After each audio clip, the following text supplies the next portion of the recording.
मेरा नाम शकीरा है। मेरे पापा बहुत बड़े बिजनेसमैन थे। मैं अपने पापा की इकलौती बेटी थी। मेरी माँ इस दुनिया में नहीं थी। जब मैं 12 साल की थी तभी मेरी माँ इस दुनिया से छोड़कर मुझे चली गई थी। मेरे पापा ने मुझे पाल पोस कर बड़ा किया। मेरे आगे पीछे नौकर खड़े होते थे। मेरे पापा ने मेरी हर ख्वाहिश को पूरी की थी। मैं धीरे धीरे बड़ी होती चली गई। मेरे साथ एक नौकरानी हर वक्त रहती थी जिसका नाम रजनी था। रजनी बस नाम की नौकरानी थी। वह मेरी सहेली जैसी थी। हम दोनों साथ में ही खेल कूद कर बड़े हुए थे। उसका इस दुनिया में कोई नहीं था। वह अनाथ थी। किसी ने उसे सड़क पर छोड़ दिया था तो पापा ने उसे उठाकर घर ले आया और वह तब से ही हमारे साथ हमारे घर पर ही रहती है। पापा उसकी हर ज़रूरत को पूरा करते हैं। रजनी मुझे बहुत प्यार करती है। वह कहती है, शकीरा मैं तुम्हारे लिए जान भी दे सकती हूँ। मैं उसे कहती हूँ, पागल हो क्या, मैं तुम्हारी जान का क्या करूँगी। तुम बस हर वक्त मेरे साथ रहो, यही मेरे लिए बहुत है। तुम्हें तो पता है माँ के जाने के बाद मैं बिल्कुल अकेली हो गई थी। माँ की कमी तो कोई पूरा नहीं कर सकता, लेकिन तुम मेरे साथ रहती हो तो मुझे बहुत अच्छा लगता है। रजनी हमेशा मुझसे एक ही बात कहती थी, शकीरा तुम शादी करके चली गई तो फिर मैं तो अकेली पड़ जाऊंगी ना। मैं उससे कहती, अरे नहीं यार, मैं भी तुम्हें लेकर चलूंगी, तुम मेरे साथ ही जाना मेरे दहेज में। मेरी ऐसी बातों से रजनी हंसने लगती थी। खैर माँ के जाने के बाद एक रजनी ही थी जिसने मेरा अकेलापन को दूर किया था। पापा तो अपने कामों में ही बिजी रहते थे। उनके पास मेरे लिए वक्त ही नहीं रहता था। मैंने अपने पापा से कहा भी था, पापा आप दूसरी शादी कर लो, लेकिन पापा ने शादी नहीं की। मैंने महसूस किया था कि पापा बहुत अकेले हैं, लेकिन मैं क्या कर सकती थी। मैंने अपने पापा से कहा भी था, पापा आप शादी कर लो, लेकिन पापा ने मेरी नहीं सुनी। मैं चाहती थी कि मेरे पापा शादी कर ले ताकि उनका अकेलापन दूर हो जाए, लेकिन मेरे पापा ने मेरी बात नहीं मानी। पापा मम्मी से बहुत प्यार किया करते थे। मेरे पापा ने मेरी माँ से लव मैरिज की शादी की थी। मेरे पापा विदेश में जब पढ़ाई करते थे तो उन्हें वहीं पर मम्मी मिली थी और उन दोनों के बीच में प्यार हुआ। उन्होंने शादी कर ली थी। खैर आज मैं पूरी 21 साल की हो गई हूँ और इस उम्र में आने के लिए मैंने काफ़ी इंतज़ार किया था कि कब मेरी उम्र 21 साल होगी। जब मैंने ग्रेजुएशन कंप्लीट कर लिया तो मैंने पापा से कहा था, पापा मैं मॉडलिंग करना चाहती हूँ, लेकिन पापा ने साफ मना कर दिया था क्योंकि उस वक्त मैं 18 साल की थी। मुझे मॉडलिंग का बहुत शौक था। मैंने पापा से कहा था, पापा मैं मॉडल बनना चाहती हूँ। पापा ने कहा था, बेटा मैं तुम्हें इसकी इजाज़त नहीं देता हूँ, मैं तुम्हें खुद से दूर जाने का इजाज़त नहीं दूंगा। तुम्हें पता है ना मॉडर्न के लिए क्या क्या करना पड़ता है। लेकिन मैंने पापा से बहुत जिद की थी तो पापा मान गए। वह कहने लगे, ठीक है तुम जब 21 साल की हो जाओगी तभी मैं तुम्हें बाहर जाने का इजाज़त दूंगा। लेकिन आज मैं बहुत खुश थी क्योंकि अब मैं मॉडलिंग की तैयारी कर सकती थी। मैं मुंबई जाकर अपना सपना पूरा करना चाहती थी। आज मैं पापा का बहुत इंतज़ार कर रही थी। जैसे ही दरवाजे का डोरबेल बजा मैं दौड़ कर गई और दरवाज़ा खोली। मैं पापा के गले से लग गई। पापा भी मुझे इतना खुश देख कर वह बहुत खुश हो गए थे। वह कहने लगे, क्या बात है मेरी गुड़िया, कोई बात है क्या। मैंने कहा, पापा आप भूल गए हैं, आज मैं पूरी 21 की हो गई हूँ। पापा कहने लगे, अरे वाह, वो तो मुझे पता है, इसलिए तो देखो मैं तुम्हारे लिए क्या लाया हूँ। मैंने देखा तो पापा के हाथों में ढेर सारी शॉपिंग की बैग थी। उन्होंने मुझे पकड़ा दिया और कहा, देखो यह सारे ड्रेस तुम्हारे हैं और तुम्हारे लिए इसमें मिठाइयाँ और चॉकलेट्स हैं। यह सब देखकर तो मैं खुश हो गई थी, लेकिन असली खुशी तो वह थी जो मुझे पापा से ही मिल सकती थी। पापा का जवाब से मुझे वह खुशी मिल सकती थी। मैंने अपने पापा का हाथ पकड़ा और उन्हें बिठाया। मैंने कहा, पापा यह सब आप छोड़ें, आपको याद है ना आपने मुझे क्या कहा था कि जब मैं 21 की हो जाऊंगी तो आप मुझे मॉडलिंग करने का इजाज़त देंगे। प्लीज़ पापा मैं मुंबई जाना चाहती हूँ, प्लीज़ पापा आप इनकार मत करना और मैं अकेले नहीं जाऊँगी, मैं रजनी को साथ लेकर जाऊँगी। पापा कहने लगे, तुम्हारी जिद के आगे मेरा सर हमेशा झुक जाता है। ठीक है चली जाओ, लेकिन तुम एक एक मिनट का खबर मुझे देती रहना। तुम्हें पता है ना मैं तुम्हारे बिना एक पल भी नहीं रह सकता, लेकिन यह तुम्हारा सपना है इसलिए मैं तुम्हें जाने के लिए इजाज़त दे रहा हूँ। जाओ तुम अपना सपना पूरा करो, तुम्हारी खुशी में ही मेरी खुशी है। पापा का यह जवाब सुनकर मैं तो खुशी से ही नाचने लगी थी। रजनी को आवाज़ देने लगी। रजनी भी मेरे पास आई। मैंने रजनी को गले से लगाया और कहा, रजनी मैं बहुत खुश हूँ, आज तुम्हें पता है पापा ने मुझे जाने की इजाज़त दे दी। मैं मुंबई जा सकती हूँ, मैं मॉडलिंग कर सकती हूँ। चलो जल्दी से पैकिंग करो। मैंने जल्दी से अपना पैकिंग किया और रजनी को भी कहा, तुम भी अपनी पैकिंग कर लो। रजनी और मैंने अपना सारा सामान पैक कर लिया। तभी पापा कमरे में आए। वह कहने लगे, शकीरा यह लो रजत का नंबर, मुंबई जाकर तुम रजत को फ़ोन मिला लेना, वह तुम्हें लेने के लिए आ जाएगा, वह तुम्हें होटल तक ले जाएगा और हाँ तुम जब तक मुंबई में रहोगी वह तुम्हारे साथ ही रहेगा।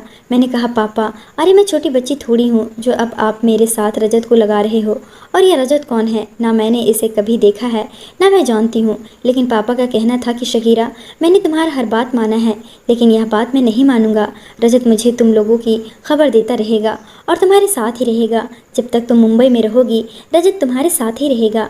मैंने पापा से जब पूछा पापा रजत कौन है, तो उन्होंने कहा वह हमारी कंपनी में ही काम करता है। वह बहुत अच्छा लड़का है। उसे मैंने काम से मुंबई भेजा था और अब वो वहीं रहेगा जब तक तुम लोग वहाँ रहोगी तब तक। मुझे गुस्सा तो बहुत आया था, लेकिन मैं क्या कर सकती थी। पापा ने मेरी हर बात मानी थी तो मुझे यह बात मानना ही था। अगर मैं यह बात ना मानती तो पापा मुझे जाने नहीं देते। खैर मैंने पापा से इजाज़त ली।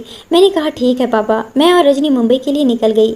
मुंबई पहुंचकर रजनी को मैंने वह नंबर दे दिया जो नंबर पापा ने मुझे दिया था। मैंने कहा रजनी इस नंबर पर फ़ोन मिला लो, और क्या नाम था उसका, रजत, उसे बुला लो और बोल दो हम लोग मुंबई आ चुके हैं। रजनी ने जैसे ही उसे फ़ोन किया 10 मिनट के अंदर वह हमारे पास आ गया था। जब मैंने उसे पहली बार देखा मैं देखती ही रह गई थी, क्योंकि रजत नौजवान और बेहद खूबसूरत लड़का था। उसकी उम्र लगभग 27-28 साल हो रही होगी। वह हमारे पास आया, कहने लगा मालकिन चलिए मैं आप लोगों को होटल तक ले चलता हूँ। रजत हम लोगों को होटल ले गया। उसने 2 कमरे लिए, एक कमरा हमारे लिए और एक कमरा उसने बगल में ही अपना लिया था। मैं काफ़ी थक चुकी थी, इसलिए बेडरूम आते ही मैं सो गई थी। सुबह हुई तो रजत हमारे दरवाजे के पास ही खड़ा था। मैंने रजनी से कहा रजनी यह क्या है, यह तो हमारे पीछे ही पड़ गया है। इसे बोलो कि अपने कमरे में रहे, ज़रूरत पड़ेगी तो हम इसे बुला लेंगे। लेकिन रजनी को यह बात कहने की ज़रूरत नहीं पड़ी, क्योंकि रजत मेरी बातों को सुन चुका था। वह कहने लगा मालकिन मुझे माफ़ कर दीजिए, मालिक ने 24 घंटे आप लोगों पर नज़र रखने के लिए कहा है। मुझे बहुत गुस्सा आया, लेकिन मैं क्या कर सकती थी, मैं कुछ कर भी नहीं सकती थी। मैंने कहा अच्छा तो ठीक है, अब बाथरूम में भी चलो मेरे साथ। मेरी ऐसी बातों से वह हंसने लगा और रजनी भी हंसने लगी थी। खैर सुबह हुई तो हम तैयार हुए और होटल से निकल गए ऑडिशन के लिए। आज मेरा सिलेक्शन था। आज मैं बहुत खुश थी। मुझे खुद पर यकीन था कि मेरा सिलेक्शन ज़रूर होगा। मैं वहाँ पर गई, मैंने फॉर्म भरा। रजत को मैंने कहा कि तुम्हें बाहर ही रहना पड़ेगा। हमने रजत को बाहर ही इंतज़ार करने के लिए कहा। मैं और रजनी अंदर आ गई। बड़े हॉल में ऑडिशन चल रहा था। मुझे डर भी लग रहा था। मैं रजनी के हाथों को ज़ोर से पकड़कर बैठी हुई थी। मुझे बहुत डर लग रहा था, क्या पता अगर मेरी सिलेक्शन नहीं हुई तो मैं क्या करूँगी, मेरा सपना तो अधूरा रह जाएगा। लेकिन रजनी कहने लगी शकीरा तुम परेशान मत हो, तुम हर चीज़ में नंबर 1 रही हो, तुम्हारा सिलेक्शन ज़रूर होगा, देख लेना। मैंने कहा रजनी ऐसा ही हो, भगवान से प्रार्थना करो। हम अपनी बारी आने का इंतज़ार कर रहे थे। काफ़ी लेट हो चुकी थी। 2 घंटा इंतज़ार करने के बाद मेरा नंबर आया। मैंने एक गहरी सांस ली और स्टेज पर जाने के लिए तैयार हुई। मैं बहुत खूबसूरत थी, मेरी फिगर भी बहुत अच्छी थी। जब मैं स्टेज पर आई और मैंने रैंप वॉक किया तो सभी लोगों की नज़रें मुझ पर ही जम गई थी। मैंने ब्लैक कलर का ड्रेस पहन रखा था और ब्लैक कलर की ऊंची हील थी। मेरे बाल खुले थे और हाथों में बैंगल्स था। मैं काफ़ी खूबसूरत लग रही थी। जब मैं रैंप वॉक करके उतरी तो सामने से एक नौजवान आदमी आया। उसने मुझे हेलो कहा, मैंने भी हेलो कहा। उसने अपना नाम राजेश बताया। वह मेरे सामने से आकर मेरी खूब तारीफ़ें करने लगा। मैं भी इसकी तारीफ़ें सुनकर खुश हो रही थी। तभी उनके पास एक लड़का आया और कहने लगा राजेश सर, आपको अंदर बुलाया जा रहा है, सभी का ऑडिशन ले लिया गया है, बस आपका इंतज़ार है। तभी उस आदमी ने उस लड़के से कहा तुम चलो मैं आ रहा हूँ। उसने मुझे कोई जवाब नहीं दिया और वह चला गया। खैर मैं भी अपनी सीट पर जाकर बैठ गई। हम सब अपने अपने सीट पर बैठे थे। वह अब रिज़ल्ट आने वाला था कि कौन कौन सिलेक्ट हुआ है। तभी लड़कियों का नाम पुकारा गया। मैं काफ़ी नर्वस थी, क्या मेरा सिलेक्शन होगा भी या नहीं। तभी मेरा नाम पुकारा गया। मैं खुशी से रजनी के गले से लिपट गई। मेरी खुशी का तो ठिकाना ही नहीं रहा था। तभी स्टेज पर वही इंसान आया जिसका नाम राजेश था। उसे देखकर मैं शॉक रह गई कि यह कौन हो सकता है। तो मैंने आसपास की लड़कियों से पता किया तो पता चला ये उस कंपनी का ओनर है जिस कंपनी के लिए मॉडर्न चुना जा रहा है। मैं हैरान हो गई थी कि यह ओनर होकर मुझसे हाथ मिलाने के लिए आया था और मैं बेवकूफ़ इन्हें इम्प्रेस भी ना कर सकी। खैर अब बाद में पता चलता कि हम में से वो कौन होगी जिसे कंपनी में फ़ाइनल किया जाएगा। हम सब अपने अपने घर जाने की तैयारी करने लगे। तभी मेरे पास वही लड़का आया जो राजेश सर को बुलाने आया था। वह कहने लगा मैम आपको राजेश सर ने बुलाया है। तभी रजनी ने कहा शकीरा यह राजेश भला तुम्हें क्यों बुला रहा है, देखो आजकल ज़माना बहुत ख़राब है, थोड़ा संभल कर। मैंने कहा हाँ रजनी ठीक है, तुम इंतज़ार करो, मैं आती हूँ, क्या पता मेरा किस्मत बदल जाए, इस कंपनी की मैं फ़ाइनल मॉडर्न बन जाऊँ। मैंने रजनी को वहीं पर इंतज़ार करने के लिए कहा और मैं वहाँ से उसी लड़के के पीछे पीछे आ गई। राजेश सर कैबिन में थे। मुझे कैबिन के अंदर उस लड़के ने जाने के लिए कहा। मैं अंदर गई तो मैंने देखा राजेश सर वहाँ पर थे। मैंने सर से कहा जी सर कहिए, उन्होंने कहा। बैठ जाओ शकीरा, बैठकर बात करते हैं। मैं बैठ गई। तभी उन्होंने कहा, शकीरा तुम बहुत खूबसूरत हो, मुझे तुम जैसे ही मॉडर्न का तलाश था। तुम ही मेरी कंपनी की मॉडर्न बनोगी। मैं सारे मॉडर्न को रिजेक्ट करता हूँ और तुम्हें सेलेक्ट करता हूँ। आज से मेरे सारे मैगजीन पर तुम्हारी तस्वीर होगी। यह सुनकर तो मैं बहुत खुश हो गई थी। उन्होंने मुझे 1 साल का एग्रीमेंट पेपर साइन करने के लिए दिया। मैं बिना कुछ सोचे समझे ही उस एग्रीमेंट पेपर पर मैंने साइन कर दिया और यही मेरी ज़िंदगी की सबसे बड़ी गलती थी। कभी भी इंसान को किसी भी चीज़ में जल्दबाजी नहीं करना चाहिए, आगे पीछे सोचकर कुछ करना चाहिए। खैर, मैंने वह कॉन्ट्रैक्ट साइन कर दिया। उन्होंने कहा, शकीरा तुम कल से ही हमारी कंपनी में ज्वाइन करोगी। तुम्हारी शूटिंग कल से ही स्टार्ट हो जाएगी। तुम्हारी सारी डिटेल्स मैंने चेक किया है। जैसा कि हमारा एग्रीमेंट हुआ है, तुम 1 साल तक मेरी मॉडर्न के रूप में काम करोगी। मेरी कंपनी में इस बीच तुम ना काम छोड़कर जा सकती हो, ना ही किसी कंपनी में तुम मॉडर्न का फॉर्म अप्लाई कर सकती हो। मैंने कहा, सर मुझे मंजूर है। मैं इतनी खुश थी कि मुझे कुछ समझ नहीं आ रहा था। मैं वहाँ से निकल गई। रजनी को मैंने गले से लगा लिया। मैंने कहा, रजनी तुम्हें पता है, मुझे तो ऐसा लग रहा था कि पता नहीं राजेश सर ने मुझे क्यों बुलाया है। तुम्हें पता है उन्होंने मुझे फाइनल किया है। कल से ही मेरी शूटिंग होगी। सारे मैगजीन पेपर पर शकीरा का तस्वीर होगा। आज मैं बहुत खुश हूँ। रजनी मुझसे कहने लगी, लेकिन शकीरा इतनी जल्दी कोई कैसे फाइनल कर सकता है? इतनी जल्दी अपना जवाब कैसे दे सकता है? मुझे उसकी बातों से बहुत गुस्सा आया था। मैंने रजनी से कहा, क्या तुम खुश नहीं हो कि मैं इस कंपनी की मॉडर्न बन गई हूँ? मेरा जो सपना मॉडर्न कंपनी में काम करने का वह पूरा हो गया। तुम कुछ ज़्यादा नहीं सोचती हो। चलो अब हम यहाँ से चलते हैं। रजनी और मैं वहाँ से बाहर निकल आए। बाहर देखा तो रजत हमारा इंतज़ार कर रहा था। काफ़ी देर हो चुकी थी, शाम के 5 बज चुके थे। हम लोग एक होटल में गए और वहाँ पर खाना खाया और फिर हम लोग अपने रूम में आ गए। हम लोगों ने आराम किया। मैंने अपने पापा से फ़ोन करके कह दिया, पापा अब मुझसे नाराज़ तो नहीं होंगे? पापा ने कहा, नहीं शकीरा, बोलो क्या बात है? मैंने पापा से कहा, पापा मैं सिलेक्ट हो गई हूँ। अब मैं 1 साल तक मेरा कलेक्शन कंपनी में मेरा शूटिंग चलेगा। मैंने 1 साल के लिए एग्रीमेंट पेपर पर साइन कर दिया है। कल से ही मेरी शूटिंग शुरू हो रही है। सारे मैगजीन पेपर पर मेरी तस्वीर होगी। पापा भी मेरी खुशी देखकर वह भी बहुत खुश हुए थे। मैं काफ़ी थक चुकी थी, इसलिए मैं पापा से बात करते करते सो गई थी। सुबह हुई तो मैं फ्रेश होकर तैयार हो गई। रजनी ने मेरे लिए नाश्ता बनाया। मैंने नाश्ता किया और मैं ऑफ़िस के लिए निकल गई। रजत मुझे ऑफ़िस तक छोड़ने के लिए गया। वह मुझे ऑफ़िस छोड़कर चला गया। यहाँ से मेरा काम का सिलसिला शुरू हुआ। मेरी शूटिंग शुरू हो चुकी थी। सारे पेपर और सारे मैगजीन पर सिर्फ और सिर्फ मेरी ही तस्वीरें छप गई। मैं रातों रात स्टार बन चुकी थी। बहुत बड़ी बड़ी कंपनियों से मुझे काम के ऑफ़र आने लगे, लेकिन मैं इस कंपनी को छोड़कर नहीं जा सकती थी, क्योंकि मैं 1 साल के एग्रीमेंट पेपर पर साइन कर चुकी थी।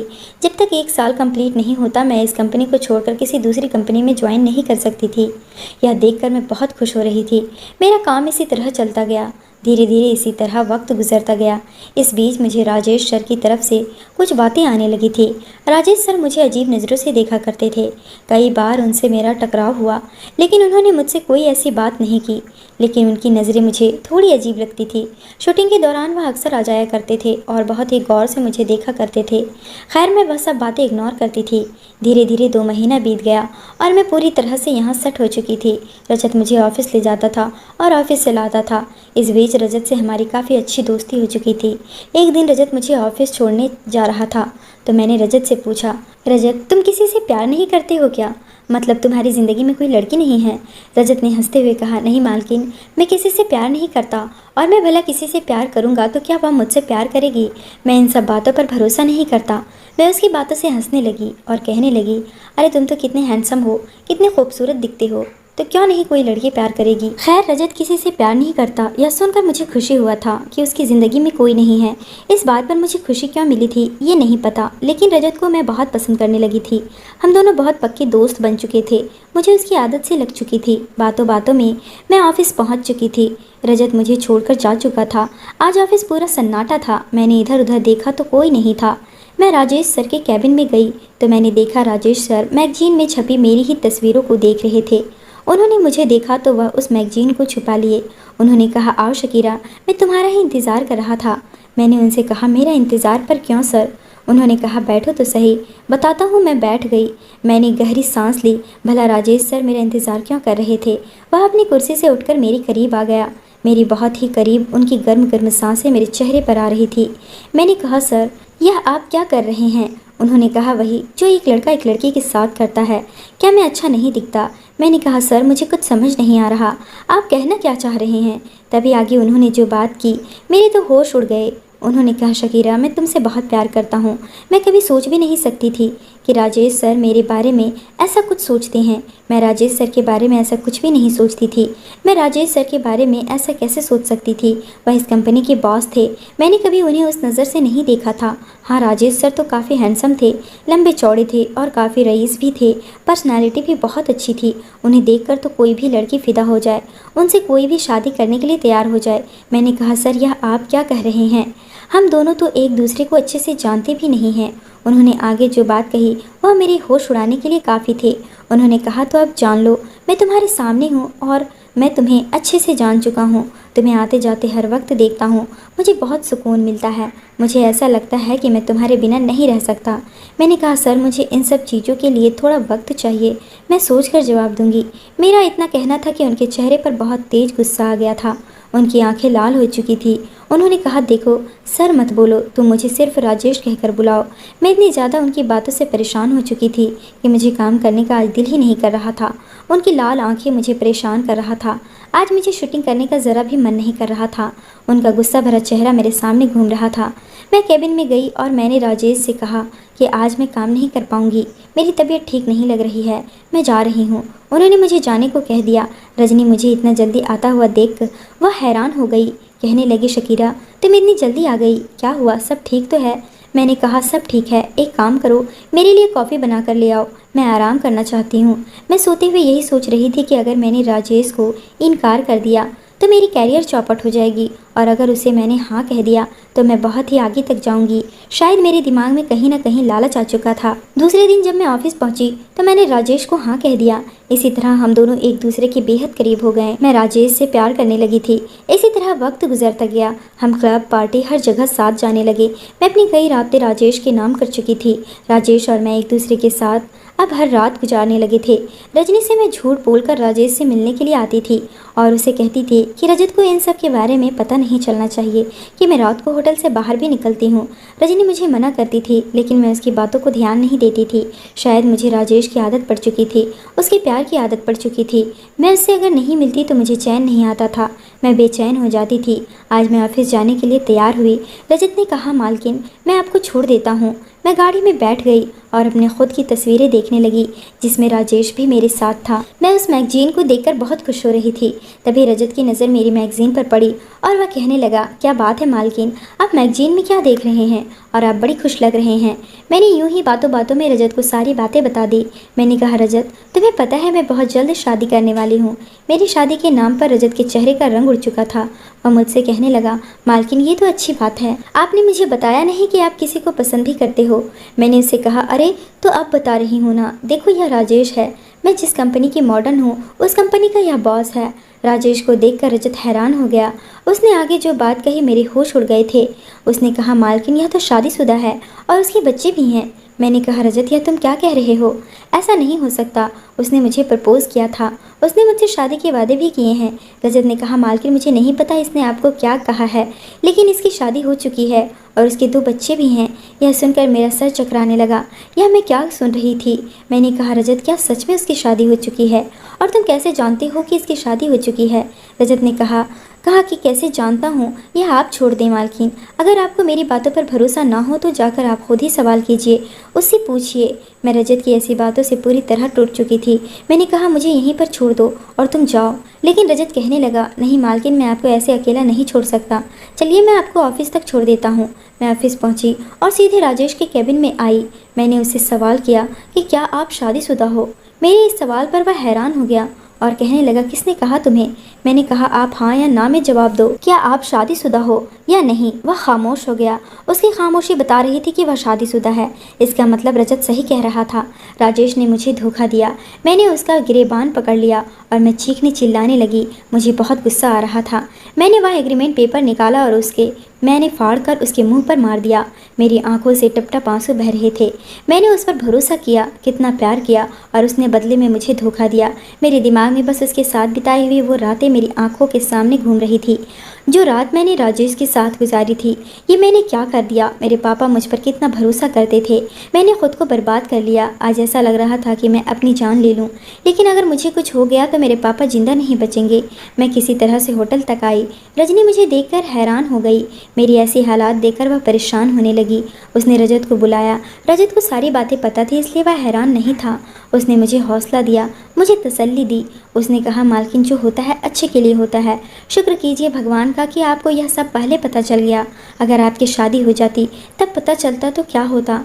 मैंने कहा, रजत, शायद तुम ठीक कह रहे हो। मैं आराम करने के लिए अपने बेड पर आई, लेकिन मैं आराम कैसे कर सकती थी। जिससे मैंने प्यार किया उसने मुझे धोखा दिया। धीरे धीरे किसी तरह वक्त गुजरता गया। 15 से 20 दिन हो गए। मैंने इस बीच पापा से कोई बात नहीं की। रजनी और रजत ही पापा से बात करते थे। इसी तरह से 1 महीना बीत गया। मैंने रजनी को मना किया था कि वह पापा को कुछ न बताए कि मैं काम पर नहीं जा रही हूँ। 1 महीने बाद मेरी तबीयत अचानक से बिगड़ने लगी। मैं बेहोश होकर गिर गई। रजत मुझे हॉस्पिटल लेकर चला गया। वहाँ जाने के बाद डॉक्टर ने जो बात कही उसे सुनकर मेरे पैरों तले से ज़मीन खिसक गई थी। डॉक्टर ने कहा कि मैं माँ बनने वाली हूँ। यह सुनकर मेरे होश उड़ चुके थे। रजत भी मुझे एकटक देखे जा रहा था। मैं भी रजत को देख रही थी।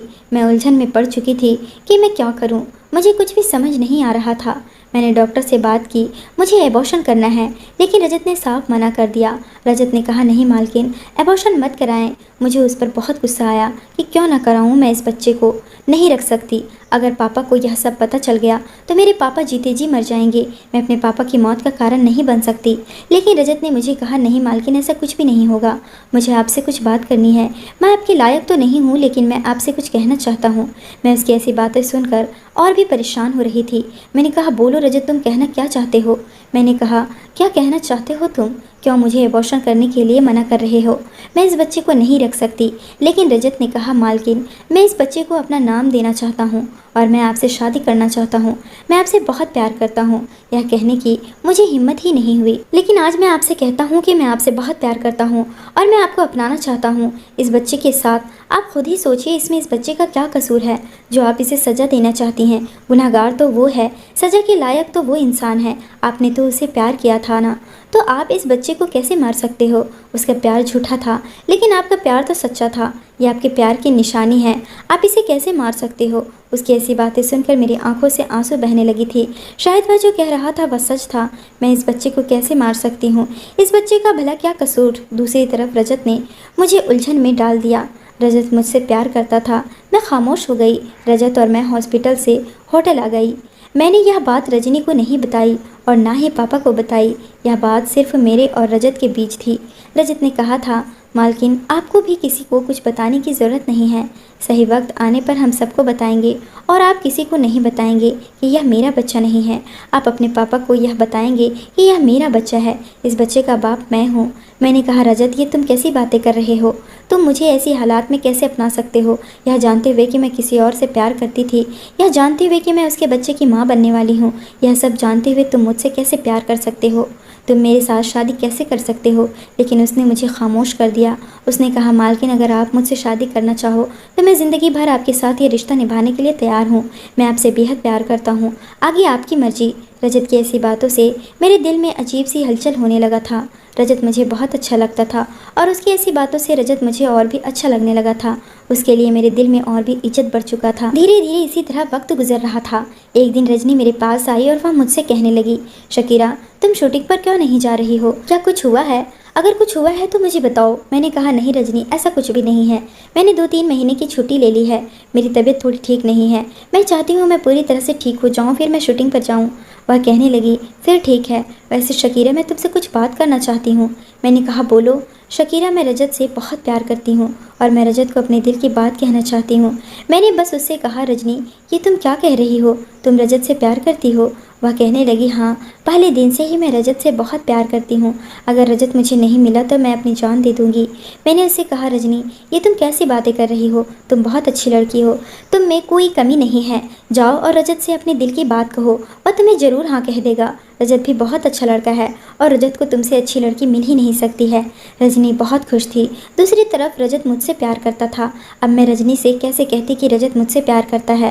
मैं क्या करूं? एक तरफ रजनी, दूसरी तरफ रजत और बीच में मैं थी और मेरा बच्चा। मैं अपनी ज़िंदगी में काफ़ी उलझ चुकी थी। इस बीच रजत मेरा बहुत ख्याल रखने लगा था।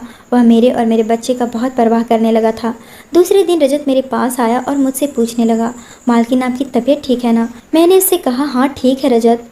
मैंने उसको पास में बिठाया और कहा, रजत, मैं तुमसे कुछ बात करना चाहती हूँ। रजनी तुमसे बहुत प्यार करती है। देखो रजनी बहुत अच्छी लड़की है, वो तुम्हें अपने दिल की बात कहने वाली है। देखो तुम उसका दिल मत तोड़ना, तुम उसे अपना लेना। लेकिन रजत उठकर खड़ा हो गया और कहने लगा, यह क्या कह रही हैं आप अच्छी तरह से जानते हैं कि मैं आपसे प्यार करता हूँ और आप कह रही हैं कि मैं रजनी को अपना लूँ। यह मुझसे नहीं होगा। मैंने रजत से कहा, रजनी तुमसे बहुत प्यार करती है, अगर तुम उसे नहीं मिले तो अपनी जान दे देगी। रजत कहने लगा, कुछ भी हो जाए मैं उसे प्यार नहीं करता और ना ही मैं उससे शादी करूँगा। मैं आपसे प्यार करता हूँ और शादी भी मैं आपसे ही करूँगा। मेरी ज़िंदगी काफ़ी उलझ चुकी थी।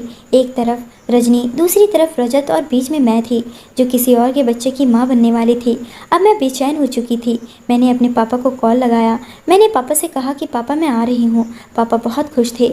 मैंने रजनी से कहा, रजनी जल्दी से सामान पैक करो, मुझे पापा के पास जाना है। रजनी को भी मैंने कह दिया, हम यहाँ से चल रहे हैं, मुझे कोई काम नहीं करना, मुझे कोई मॉडर्न नहीं बनना है। मुझे मुंबई नाम से ही नफरत हो चुकी है। लेकिन रजनी कहने लगी, शकीरा अचानक तुझे क्या हो गया है? तुम ऐसी बातें क्यों कर रही हो? तुम्हारा तो सपना था मॉडल बनना और तुम बीच में ही यह कॉन्ट्रैक्ट छोड़कर जाना चाह रही हो। तुमने तो कहा था कि तुम 1 साल का एग्रीमेंट पेपर पर साइन की हो, तो तुम यह एग्रीमेंट कैसे तोड़कर जा सकती हो? मैं बहुत गुस्से में थी। मैंने रजनी से कह दिया, रजनी मैंने वह एग्रीमेंट पेपर को रद्द कर दिया है, मुझे कोई मॉडल नहीं बनना। मैं अपनी ज़िंदगी से तंग आ चुकी हूँ। मुझे इस शहर से जाना है, अपने पापा के पास जाना है। मैंने अपना सामान पैक किया। मैं और रजनी वहाँ से निकल गए। रजनी कहने लगी, रजत को तो कम से कम बता देते हैं कि हम जा रहे हैं। मैंने कहा, कोई ज़रूरत नहीं है, तुम चलो मेरे साथ। हम लोग वहाँ से निकल गए। मैं मुंबई से घर आ चुकी थी। पापा घर पर मेरा इंतज़ार कर रहे थे। मैंने पापा को देखा तो मैं पापा से लिपट कर रोने लगी। मैंने पापा से कहा, पापा मुझे माफ़ कर दो। इससे आगे मैं कुछ कहती मैं बेहोश होकर गिर चुकी थी। जब मुझे होश आया तो पापा मेरे सामने खड़े थे और रजनी भी वहीं खड़ी थी। मेरे पापा की आंखें लाल हो चुकी थी। मैं समझ चुकी थी कि पापा को सब कुछ पता चल गया है। पापा कहने लगे, शकीरा मैंने तुमसे कितना प्यार किया, मैंने तुम्हारा हर जिद को पूरा किया और बदले में तुमने मुझे यह सिला दिया। तुम ऐसा मेरे साथ कैसे कर सकती हो? तुमने मेरी इज्जत का ज़रा भी ख्याल नहीं किया। अब तुम बताओ कि यह क्या है? तुम्हारे साथ ऐसा करने वाला कौन है? उसे मैं जिंदा नहीं छोड़ूंगा। डॉक्टर ने पापा को सारी बातें बता दी थी। पापा मुझ पर चिल्ला रहे थे, गुस्सा कर रहे थे। पापा को इतने गुस्से में देखकर मैं बहुत डर गई थी। मैंने कहा, पापा इससे आगे मैं कुछ कहती कि तभी रजत सामने आ गया और उसने पापा से कहा, मालिक मैं इस बच्चे का बाप हूँ, यह मेरा बच्चा है, आपको जो सज़ा देनी है आप मुझे दें, मालकिन को नहीं। पापा इतने गुस्से में थे कि उन्होंने रजत का गिरेबान पकड़ लिया और उसे चीखते हुए कहने लगे, तुम्हारी हिम्मत कैसे हुई मेरी बेटी को हाथ लगाने की? तुम एक नौकर हो और मेरी बेटी करोड़ों की जायदाद की मालकिन है और तुम बस एक मामूली नौकर हो। तुम्हारी कोई औकात नहीं है मेरी बेटी के सामने।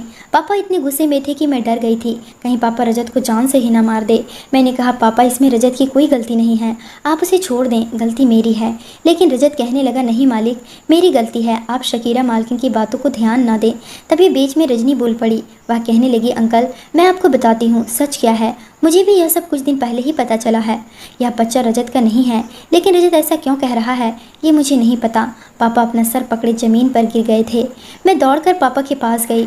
मैंने पापा से कहा, पापा मुझे माफ़ कर दें। पापा मैं आपको सारी बातें बताती हूँ। जिस कंपनी में मैं काम कर रही थी उस कंपनी के बॉस ने मुझे अपने प्यार में, इससे आगे मैं पापा को कुछ नहीं कह पाई। पापा रजत से माफ़ी मांगने लगे। रजत तुम झूठ क्यों कह रहे थे कि यह तुम्हारा बच्चा है? मैंने तुमसे क्या कुछ नहीं कह दिया, मुझे माफ़ कर दो। तुमने मेरी बेटी का इज्जत बचाना चाहा और मैंने तुम पर हाथ उठाया। रजत कहने लगा, मालिक मैं शकीरा से शादी करना चाहता हूँ, इस बच्ची को भी मैं अपनाना चाहता हूँ। रजनी यह सुनकर अपने कमरे में जा चुकी थी। मुझे पता था कि रजनी का दिल रजत की बातों से टूट चुका है, इसलिए वह खामोश होकर अपने कमरे में चली गई। दूसरी तरफ पापा रजत से मेरी शादी के लिए तैयार हो गए। वह कहने लगे, देखना तुम्हारी और शकीरा की शादी में बड़ा ही धूमधाम से करूँगा। रजत भी बहुत खुश हो गया था। रजत का इस दुनिया में कोई नहीं था। मैं अपने कमरे में आ चुकी थी। रजत भी मेरे पीछे पीछे आया। वह मुझसे कहने लगा, शकीरा क्या आपको अभी भी कोई ऐतराज़ है? मैंने आपके पापा को भी मना लिया है। मैंने कहा, रजत मैं रजनी का दिल तोड़कर खुश कैसे हो सकती हूँ? मैं अपना घर तुम्हारे साथ कैसे बसा सकती हूँ, यह जानते हुए कि रजनी तुमसे कितना प्यार करती है? तभी रजत कहने लगा, पर शकीरा मैं आपसे प्यार करता हूँ। तभी मेरी नज़र दरवाजे पर गई। रजनी हमारी सारी बातें सुन चुकी थी। वह मेरे पास आई और कहने लगी, शकीरा तुम्हें रजत से अच्छा लड़का नहीं मिलेगा। रजत के साथ तुम अपनी ज़िंदगी की नई शुरुआत करो। तुम मेरी फिक्र मत करो, तुम तो मेरी जान हो। मैं कह रही हूँ कि रजत से तुम शादी कर लो। वाकई रजत तुमसे बहुत प्यार करता है। रजनी की ऐसी बातें सुनकर मेरे दिल का बोझ थोड़ा सा हल्का हुआ था। मैं भी रजत से शादी करने के लिए तैयार हो गई। घर में शादी की तैयारियाँ हो चुकी थी। रजत मुझे मेरे बच्चे के साथ अपना चुका था। हमारी शादी हो गई। आज मेरी सुहागरात थी। जब रजत मेरे कमरे में आया तो मैं थोड़ी घबराई हुई थी। अभी मैं ये सब के लिए तैयार नहीं थी, लेकिन रजत ने मुझे हाथ नहीं लगाया क्योंकि उसे पता था कि मैं माँ बनने वाली हूँ। धीरे धीरे वक्त इसी तरह कटता गया और 9 महीने बीत गए। अचानक से मेरे पेट में दर्द उठा। मुझे अस्पताल ले जाया गया। डॉक्टर ने कहा कि बच्चे और माँ में हम किसी एक को बचा सकते हैं। मैंने डॉक्टर से रिक्वेस्ट की कि डॉक्टर मेरे बच्चे को आप बचा लें। रजत खामोश था। मैंने रजत से कहा, रजत मुझे माफ़ कर दो, मुझसे नाराज़ मत होना, मुझसे हमेशा प्यार करना और मुझे हमेशा प्यार से याद करना। रजत मैं चाहती हूँ मेरा बच्चा इस दुनिया में आए और इस दुनिया को देखे और समझे। रजत खामोश था, वह कुछ भी नहीं कह रहा था, लेकिन मैंने डॉक्टर से साफ कह दिया था कि डॉक्टर आप मेरे बच्चे को बचाएं। मैंने रजनी को अपने पास बुलाया और उससे कहा, रजनी मेरे पास ज़्यादा वक्त नहीं है, तुम मेरे पापा का ख्याल रखना और मैं चाहती हूँ कि तुम रजत से शादी कर लो। रजत बहुत अच्छा इंसान है। रजत ने मुझसे मुँह फेर ली। मैंने रजनी का हाथ रजत के हाथों में दे दिया और मैंने रजत को रजनी के मांग में सिंदूर भरने के लिए कहा, लेकिन उसने रजनी का हाथ छोड़ दिया और बाहर चला गया। मैंने रजनी से कहा, रजनी तुम मेरे बच्चे का ख्याल रखना, मेरे बच्चे को कभी एहसास मत होने देना कि तुम दोनों उसके माँ बाप नहीं हो। मुझसे वादा करो। मैंने शकीरा से वादा किया और मैं अपने वादे को निभा भी रही हूँ। मेरा नाम रजनी है और यह थी शकीरा की कहानी। शकीरा इस दुनिया से चली गई। वह अपना चांद सा बेटा मुझे दे गई। आज उसका बेटा 8 साल का हो चुका है, जिसका नाम शिव है। शिव मुझे मम्मी और रजत को पापा कहता है। शिव को नहीं पता कि उसकी माँ मैं नहीं हूँ। उसके पापा रजत नहीं हैं और ना हमने उसे कभी बताया है और ना कभी बताएंगे। इन 8 सालों में काफ़ी कुछ बदल चुका है। शकीरा के जाने के बाद शकीरा के पापा भी 2 सालों के अंदर वह भी हमें छोड़कर चले गए। शकीरा के मरने का गम वह बर्दाश्त न कर सके और वह भी हमें छोड़कर चले गए। मरने से पहले अंकल ने मेरी और रजत की शादी अपनी आंखों के सामने करवाई थी। मैं रजत से आज भी उतना ही प्यार करती हूँ जितना मैं पहले करती थी। रजत भी मुझसे बहुत प्यार करता है दोस्तों, लेकिन मैं एक उलझन में हूँ। अब आप ही मुझे बताएं कि मुझे क्या करना चाहिए। क्या मुझे अपना खुद का बच्चा भी करना चाहिए या फिर शिव के साथ ही हमें अपनी ज़िंदगी गुजार देनी चाहिए? दोस्तों कमेंट करके ज़रूर बताएं। उम्मीद करती हूँ आपको हमारी कहानी पसंद आई होगी। कहानी पसंद आई है तो वीडियो को लाइक करें, चैनल पर नए हैं तो चैनल को सब्सक्राइब करें।